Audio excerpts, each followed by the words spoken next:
अस्सलाम वालेकुम जी। तो कल जनरल कमर जावेद बाजवा साहब की वज़ीर आज़म शहबाज शरीफ के साथ एक मुलाकात हुई और जो तस्वीर निकलकर सामने आई, पहले तो सोशल मीडिया पर पीटीआई की जानब से इस तस्वीर को खूब वायरल किया गया और उसके बाद सोशल मीडिया पर पीटीआई के जो चमचे बैठे हुए हैं, जो इमरानडू हैं या फिर जो यूथिये हैं हड्डीदार, इन्होंने ये शोर डालना शुरू कर दिया, ये प्रोपेगेंडा करना शुरू कर दिया कि नहीं जी, उल्टी गिनती शुरू हो गई है, काउंटडाउन शुरू हो गया है, शहबाज शरीफ के दिन गिने जा चुके हैं। और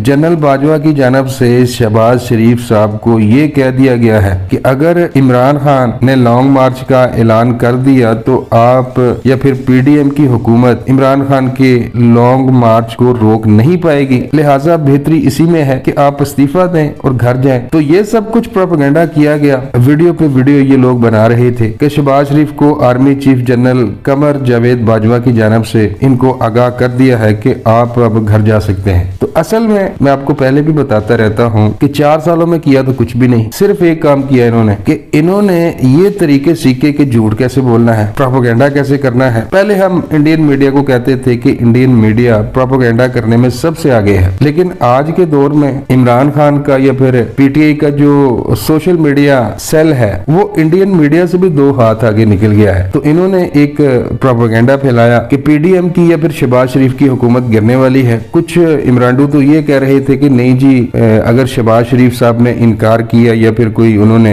रेजिस्टेंस शो करवाई कि मैं नहीं जाऊंगा तो मुल्क में मार्शल लॉ नाफिज किया जा सकता है। तो शहबाज शरीफ को चाहिए कि इस्तीफा दें, घर जाएं, क्योंकि अगर शहबाज शरीफ साहब घर जाने से इनकार करते हैं या इस्तीफा देने से इनकार करते हैं तो फिर ना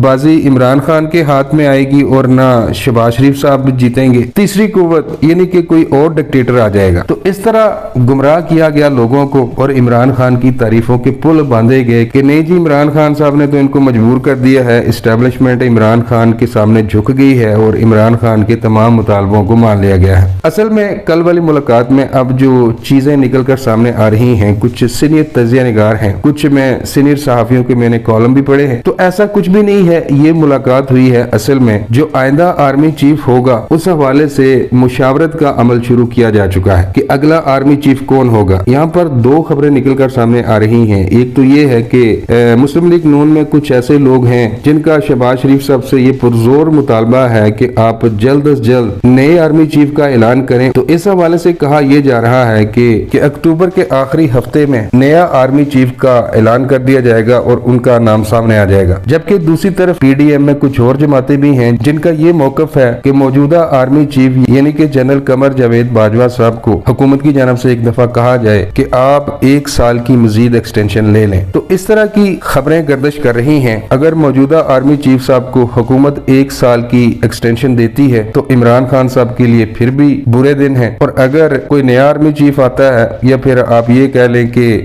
जनरल आसिम मुनीर साहब आ जाते हैं तो फिर भी इमरान खान साहब के लिए बुरी खबर है। इमरान खान साहब के लिए बुरी खबर इसलिए है कि इमरान खान साहब जिसके लिए ये सब कुछ कर रहे हैं, लॉन्ग मार्च, असल मकसद क्या है लॉन्ग मार्च का? असल मकसद ये है कि इमरान खान साहब चाहते हैं कि जल्दी से जल्दी हुकूमत को गिराया जाए और अगले आर्मी चीफ की तैनाती का ऐलान इमरान खान साहब करें, लेकिन ऐसा मुमकिन होता हुआ दिखाई नहीं देता। तो ये थी जी कल वाली मुलाकात की अंदरूनी कहानी, जिसके बारे में यूथिये ये कह रहे थे कि जनरल कमर जावेद बाजवा साहब ने वज़ीर आज़म शहबाज शरीफ को ये कह दिया है कि हम इमरान खान का लॉन्ग मार्च रोकने से कासर हैं, लिहाजा आप इस्तीफा दें और घर को जाएं। ये थी इस मुलाकात की अंदरूनी कहानी। अब तक के लिए बस इतना ही, मिलता हूँ किसी नई वीडियो में। अल्लाह निगहबान।